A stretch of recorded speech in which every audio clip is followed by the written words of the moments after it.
সমকালের report এটা।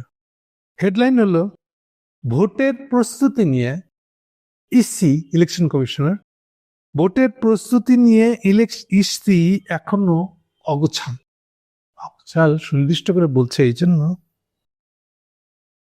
যে তফসিল ডিক্লারেশনের পরেই প্রত্যেকটা কনস্টিটিউয়েন্সিতে ভোটার কারা ইত্যাদি যা কিছু বেজ ইনফরমেশন যা সম্ভাব্য প্রার্থী যারা হবে তারা ওটা কিনবে, দেখবে, কারণ তাদের এগুলো নিয়ে কাজ করতে হবে, স্ট্র্যাটেজি সাজাইতে হবে, এবং এটা যদি তারা না পায় তাদের কাজ শুরু করতে পারবে না। এতগুলো টাকা খরচ করে নমিনেশন কিনছে, হেলাফেলা তো করা যাবে না। সেই জন্য অমুক দিন ইলেকশন হবে বলে বলাটা তো খুবই সহজ, কিন্তু তফসিল ঘোষণার দিনই এটাকে ওরা বলে সিডি ডকেট, মানে ইনফরমেশন গুলা, এতগুলা ভোটার ইনফরমেশন কতদূর পর্যন্ত লাগে ইত্যাদি যা কিছু ইনফরমেশন লাগে, ছেলে পুরুষ কটা, মেয়ে কটা, অমুক ইউনিয়নের কয়টা ভোটার, এই টাইপের ডিটেল ইনফরমেশন গুলা থাকে যেই ধরনের ডাটা বেজে, এটা সিডি আকারে ইসিকে রেডি করে রাখতে হবে। কবে থেকে? ওই যেদিন ইলেকশন কবে হবে বলে ডিক্লেয়ার করবেন আপনি, তফসিল যেদিন ঘোষণা করবেন সেদিন রেডি থাকার কথা। এই জিনিস আজ পর্যন্ত তৈরি হয়। এটা একটা সুনির্দিষ্ট এবং খুবই ইম্পর্টেন্ট প্রমাণ যে ইসি আসলে অগোছাল। তা তো সুন্দর শব্দ ব্যবহার করছে। যদিও একটা প্যাকেটে বলে রাখি, এটা সমকালের রিপোর্ট। আপনারা জানেন সমকালের মালিকেরা গোপালগঞ্জি। হাসিনা 24 ইলেকশনে এমপি হয়ে গেছিল, স্বতন্ত্র থেকে তাও। এবার জানেন কি হয়েছিল ইলেকশনে? হাসিনা কাকে যে স্বতন্ত্র থেকে করাই দিচ্ছে, কাকে যে দলে নমিনেশন দিচ্ছে, এর খেল একমাত্র হাসিনা জানে। যে দেখলে বুঝে যায়, সেই একমাত্র বুঝে যে অমুকটা স্বতন্ত্র থেকে দাঁড়ালেও ওইটাই জিতবে, হাসিনার আশীর্বাদ ওইটার উপরে আছে। সেইভাবে জিতছিল আমাদের এই সমকালের মালিক। সো এই পুরা রিপোর্টটার মধ্যে শুরুতেই দেখবেন 3টা লোকের নাম আছে। ফটো কার্ড বানাইছে একটা তাদের বক্তব্যকে নিয়ে। তার মধ্যে একটা হলো বদিউল আলম মজুমদার, চিনেন আপনার সবাই, বিখ্যাত কুখ্যাত এনজিও মাস্টার, চুচাচুম করে বেড়াইছে। আর দ্বিতীয় জনটা ভেরি ইম্পর্টেন্ট, অনেকের নাম মুখস্থ হয়েছে হয়তো, যদি আপনি আওয়ামী লীগের হন। বিএনপি হলেও বুঝতে পারবেন 16 সালের থেকে ইলেকশনে কি হইতেছে, এই মহিলা কি কাণ্ড করছে। যে কোনো ভাবে বিএনপির লোকের হারানোর জন্য এই কাণ্ডটা করছেন। মহিলাটার নাম হলো জেসমিন তুলি। ব্যাকগ্রাউন্ড লেখা আছে সে হলো তার ইয়াং অবস্থায় রোকেয়া হলে ছাত্রলীগের নেত্রী ছিলেন। বুঝতেই পারতেছেন খেদমত করার জন্য রেডি হয়ে আছে। এবং সম্ভবত কোন একটা ইলেকশনে বিএনপি কেন্দ্রে যেন হারে, তার গায়ে যেন ধাপ্পা লেগে যায়, দাগ লেগে যায়, তার তাবৎ বন্দোবস্ত করছিলেন, কাগজপত্র সরাই নিয়ে নাই বলে ঘোষণা করে দিয়েছিলেন। পরে সেই কাগজপত্র ইলেকশন কমিশনার তার ড্রয়ারের মধ্যে ভেজে হয়েছে, শেষ নাই। সেই সময় উনি ছিলেন মূল নির্বাচন কমিশনার না, উপকমিশনার টাইপের কিছু একটা, মানে ক্যাডার সার্ভিসের লোকের কি। এই হলো সে তুলি। এই তুলিকে নিয়ে এসে মন্তব্য করেছে, এটা হলো আওয়ামী কারবারটা করছে এই রিপোর্টটার মধ্যে। কিন্তু অরিজিনাল যে রিপোর্ট, অরিজিনাল যে বক্তব্য, সে কথা সত্য যে নির্বাচন কমিশনের প্রস্তুতিতে ঘাটতি আছে। অগোছাল যে শব্দটা ইউজ করছে। এখন এই প্রস্তুতি ঘাটতির কারণটা কি? এই যে Nasir Uddin chief election commissioner, তার সাথে অন্তত 2বার বা 3বার ইউনুস সাহেবের একান্তে দেখা হয়েছে, এবং কখনোই এটা রিপোর্টিং এ খালি একটা ঝলক ওনার সাথে 1-to-1 মিটিং হইতেছে ইউনুস সাহেবের, কিন্তু কখনোই বলা হয় নাই ওখানে কি নিয়ে আলাপ আছে। ইভেন 2-4 শব্দ দিয়েও বলা হয় নাই, যেন দেখাইছে একটা ছবি দিয়ে, এটা তো অনেক। ওই সময় কি নাসির সাহেবকে ইউনুস সাহেব বলে দিচ্ছে ইলেকশন হবে না? এত অগোছালো উনি দাঁড়ায় কাম করতেছে, দেখাও কেন? উনি নিশ্চিত জানেন ইলেকশন হবে না।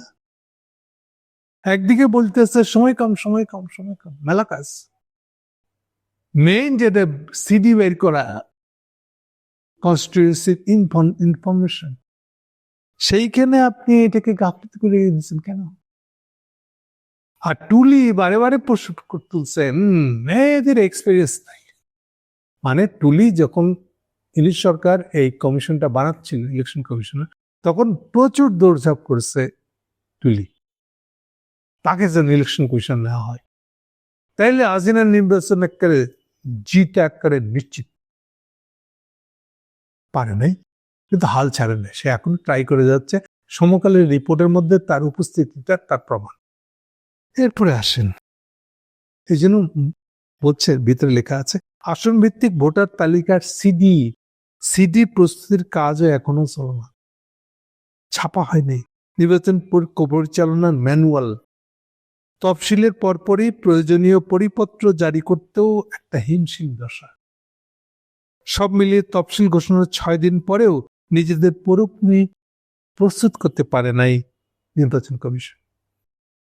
তারা বলে আসতেছিল নভেম্বরের শেষ সপ্তাহ থেকেই আরে সব রেডি, সবকিছু রেডি আছে, কিন্তু বাস্তবতা হলো এখন এই যা জানা যাচ্ছে যে তাদের কোনো প্রস্তুতি শেষ হয় না। বিশেষ করে ডাটাবেজ জাতীয়, এটা তো আসল কাজ।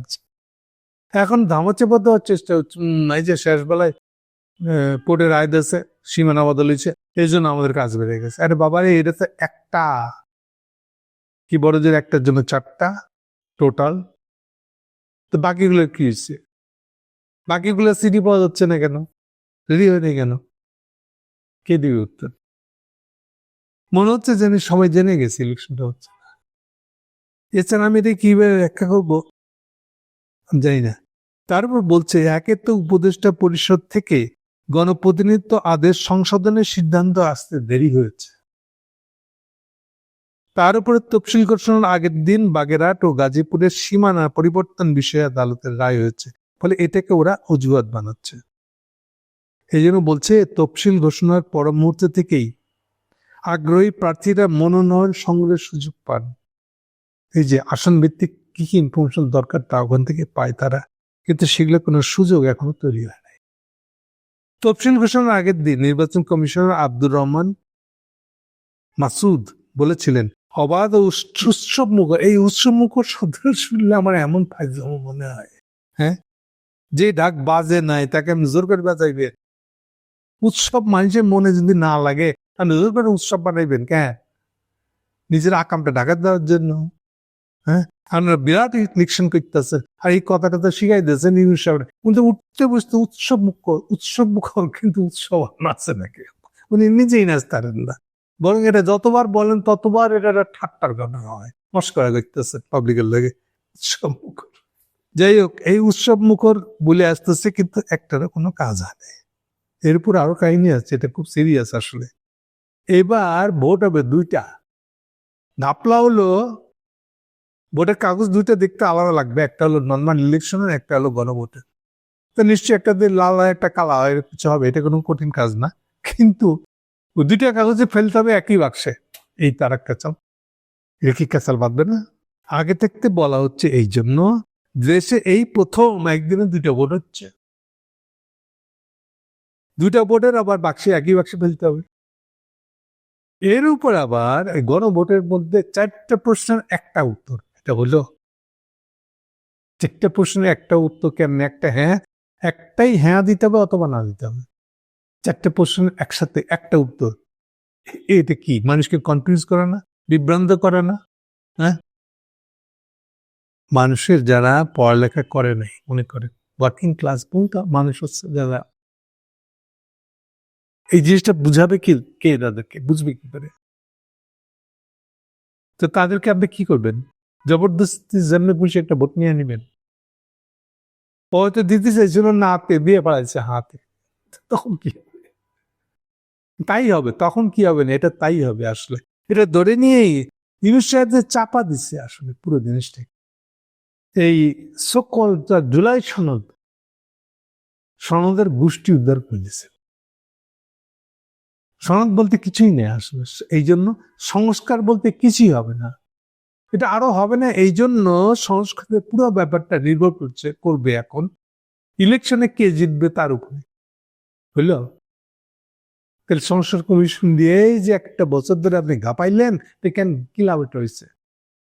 অ্যাকচুয়ালি পুরো জিনিসটা আলটিমেটলি ঠিক করছে ইন্ডিয়া থ্রু সালাউদ্দিন। সালাউদ্দিন নিশ্চিত করছে এই সংস্কার কমিশনের ভিতর ঢুকে থেকে কখনোই যেন কোনো ইস্যুতে সংবিধানে হাত দিতে পারে ওরা, তার কোনো সুযোগ রাখে নাই। ইউনূস সাহেব সেটাই কমপ্লাই করছে, সেটাই মেনে নিচ্ছে, এমন একটা নিয়ম বানাইছে আলি দিয়েছে যে যত কিছুই আমরা বলি না কেন, এইটা ফাইনালি নতুন সংসদ ঠিক করবে। বিএনপি ধরে নিচ্ছে নতুন সংসদের সংখ্যাগরিষ্ঠ থাকবে তারা, অর্থাৎ সেটা কোন পার্টি এটা ইম্পর্টেন্ট না, মূল বিষয়টা হচ্ছে সংস্কার তাদের ইচ্ছার উপর নির্ভর করবে। তাহলে বোঝা যাচ্ছে যে সে যে সংস্কার তার ইচ্ছার উপর নির্ভর করবে, এই কথাটা কি ইলেকশনের সময় লেখা আছে? কোথাও লেখা নেই। তাইলে এতে কিসের ইলেকশন হচ্ছে? সংসদের না কনস্টিটিউশন অ্যামেন্ডমেন্টের? কেউ জানে না। মাখায় চূড়ায় একেবারে কমিউনিস্ট আলী রিফাজ এটাকে একেবারে ইউনূস যেইভাবে চাইছে বিএনপির পক্ষে যায় এটা ধরে নিয়ে, কিন্তু ধরা যাক বিএনপি জিতে নাই, জামাত জিতছে, তখন কি হবে? আচ্ছা জামাত জিতলে কি সংস্কার হবে? না, ওর যেটা ভালো লাগবে সেটাই করবে। তো তার মানে পুরো জিনিসটা একটা দল কোনটা ভালো লাগে তার ভিত্তিতে ঠিক করে দেওয়া হয়েছে। এইটা সংস্কার? এত বাকচাতুরি দিয়া সংস্কার সংস্কার কইরে আমার 3টা অ্যাসাইনমেন্ট: সংস্কার করা, নির্বাচন করা, আইন শৃঙ্খলা বজায় রাখা। বুঝছি ফাইনালি আপনি কি করলেন ইউনূস? আর পুরা সংস্কার জিনিসটাকে একেবারে এক একটা দলের বগল দ্বারা ডুবে দিলে তার ইচ্ছা খায়েশ। এবং দেখেন এর ভিতর দিয়ে সালাউদ্দিনের বগল দিয়া ইন্ডিয়া এসে ঢুকে গেছে। ও নিশ্চিত করতে চাচ্ছে তাদের এই যে 72-এর সংবিধান, তারা 71-এর যুদ্ধে তাদেরই তো ফসল বাংলাদেশের স্বাধীনতা, সেখান থেকে আপনি কখনো যেন তাদেরকে হারাইতে না পারেন, তাদের বগল থেকে এটা নিতে না পারেন, তার পুরো ব্যবস্থাটা ওরা সালাউদ্দিন সাহেবকে দিয়ে করেছে। আর তাকে ফাইনাল সিল মারছে ইউনূস সাহেব। এইগুলো তার তথাকথিত, বলবো এখন আমি, তথাকথিত হবু ভোটের ফলাফল এর দিকে যাবে এখন। এটা উনি সেটা নিশ্চিত করার দিকে ছেড়ে দিচ্ছেন। এটা হচ্ছে ইউনূস সাহেবের অ্যাচিভমেন্ট। কেন আপনারা আস্তে আস্তে যাবেন ভোট দিতে, গণভোট করবেন, কত কি করবেন, এরপরে দেখেন এই প্রস্তুতির মধ্যে কত কি আপনার আছে। এখন সবই আপনাদের সামনে তুলে ধরলাম। আমার মনে হয় না খুব কিছু আপনাদের করা আছে। সবাই দলের জন্য মেতে উঠছে, দল গু গোবর যা খাওয়াবে পাবলিককে তার পক্ষে, আপনার দলের পক্ষে থাকতে হবে না। আমি তো নেমে গেছি বেরিয়ে, যা করবেন তার ফলাফল সেরকম পাবেন। Thank you.